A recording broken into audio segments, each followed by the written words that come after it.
Look what came in the mail. I'm super excited.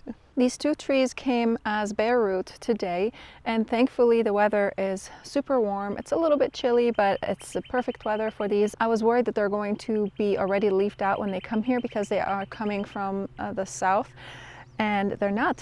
So it is super perfect. I'm so happy that we are having this warm weather so that these plants don't get a super shock when we do plant them in the ground. Also, the soil is thawed, so I can actually plant them today. I have them soaking in some water so that the roots get revitalized to get them ready for planting. And we are going to be adding these to our front orchard. But before we do that, I just want to talk to you a little bit about each of these plants. My phone keeps giving me a hard time and it keeps stopping. I hit the record button and then it turns off. So I recorded and everything I said did not get recorded. Or I thought I recorded. Anyways, I want to talk to you a little bit about these plants over here. So we have the damson plum and the Persian plum, and both of them are hardy to our zone. The Persian plum is on the edge of our zone, sort of. I will be giving it some protection when it needs it. So if we do dip down into really low temperatures, I will put some frost cover on it, frost covers. And the damson plum grows about, did I say the damson? The Persian plum is on the edge of our zone. I keep saying the wrong name. Anyways, so the damson plum grows up to 18 to 20 feet tall, and the Persian plum grows about 15 to 20 feet tall. So they are not super big trees, but they can grow big, but our goal is to not get them super big. We're also going to be planting them along the edge over here. This is what our orchard is over here. And I already have several trees on the edge of our driveway, and it's going to look absolutely beautiful in the spring, in the summer, and in the fall because of all the color that it's going to provide us with. And also it's going to act as a privacy hedge. And hopefully, if you can hear the cars, it will also sort of act as a buffer for the sound and stop all this car noise from all the road noise that we do get over here. I'm getting cold. I think I'm gonna get my jacket on. But before I do that, I do want to talk to you a little bit more about these plants. So the damson plum has a kind of a bitter, sour, and sweet flavor. Most people don't like that flavor, and most people would use it for jams and jellies. And this is what I'm going to be using it for. But we also do love sour food, my kids and I. Not so much my husband.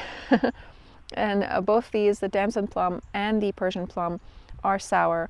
The Persian plum will get sweeter if you let it ripen, but the way how, just talking about them, my mouth is watering. So I love the Persian plum so much. I grew up eating Persian plums when I was a kid, and I would wait every year for that season to come. The season is in the late summer to early fall when they start harvesting them.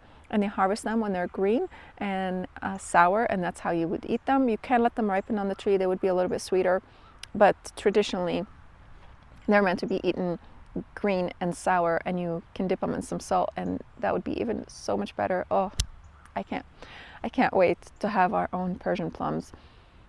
And I would think that if you let them ripen, they would also make a great jellies and jams, because they do have a really soft texture, and they are sweet as well, and they have a little tartness to them. Right now I'm going to grab my pickaxe and the plant tones so that we can prep the soil and get these babies in the ground. I dug both holes, and they're 20 feet apart from each other. Sorry, 15 feet apart, not 20. Now time for a reality check. We're gonna see if I actually dug the holes deep enough and wide enough, because I didn't have the trees with me to check. I just brought them, so we're gonna see. And I'm really hoping that I don't have to dig, because I'll tell you what, that was exhausting. There is lots of juniper roots all over that area, because we have the juniper growing all along the hill over here, and eventually that juniper is not going to be here one day. For now, it's just covering that area and doing its job. But anyways, so now I'm gonna fertilize and plant Persian green. All right, let's see. I think, yes, it's perfect.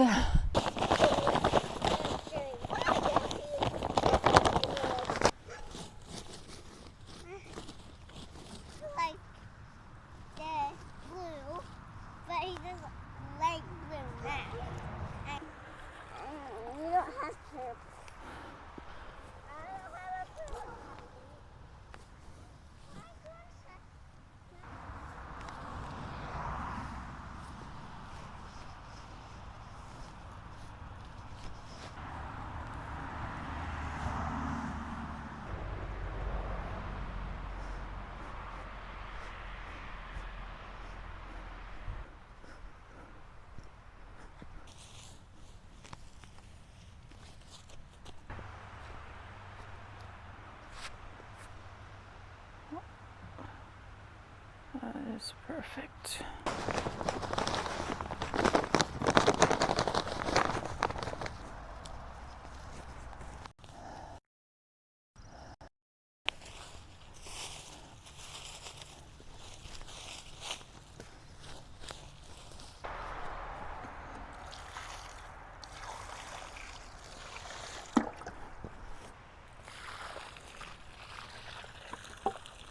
And there they are, all planted. Right here I planted the damson plum, and that's the Persian plum, and the holes were perfectly deep for them. I'm so happy these are in the ground. We have 2 more trees that we're going to be planting in this area over here, or a tree and a shrub. And I can't wait for these to come also, and hopefully the weather will be like this so that it's perfect for planting and it's not going to shock the plants. So I'll update you once these plants come, and we'll probably plant them together as well. Let me just give you a quick tour right now of the row of trees that we have already planted. Starting from here, we have of course our damson plum, and then right next to it, which you can't see right now because of everything looks brown right now, this is the Persian plum right here, and right there where our coats are, this is a black mulberry tree. This right here is, I believe, a peach, I think.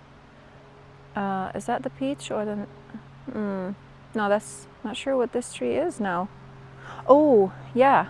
This is the almond tree right here. An almond tree. I forgot its exact variety, but I can look it up again and I'll put it up on the screen for you guys. And right over here we have the Reliance peach.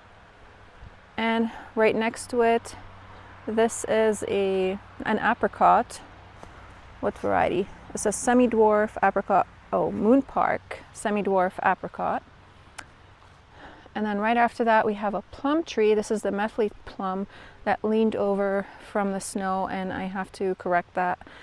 This year I had it staked that way because it was leaning over the opposite direction. Now I have to stake it this way. And right after that we have 3 cherry trees. This one I believe is the Romeo cherry. It's a dwarf cherry. They grow about 6 by 6 feet tall and wide. And this one, I forgot its exact variety. I keep forgetting its name. I will flash it up on the screen if I remember what it is. And another Romeo right there. This is now our orchard line right here, and I will be adding some more plants, some more trees in the back right there. A few more trees. We do have the oak tree right there that's going to be shading a little bit, so there's not a lot that I can add in there, but I can move in a little bit, maybe like up to here. So we have this space from, oh no, that's too far in. So we have the maple tree right here, and I do want some space in the front before we start the orchard in that area. I will start planting from the back this way so that the plants that are here will not shade the plants in the back. I just wanted to give you an update on the orchard, and if you want to see more gardening videos, you can check out this video over here.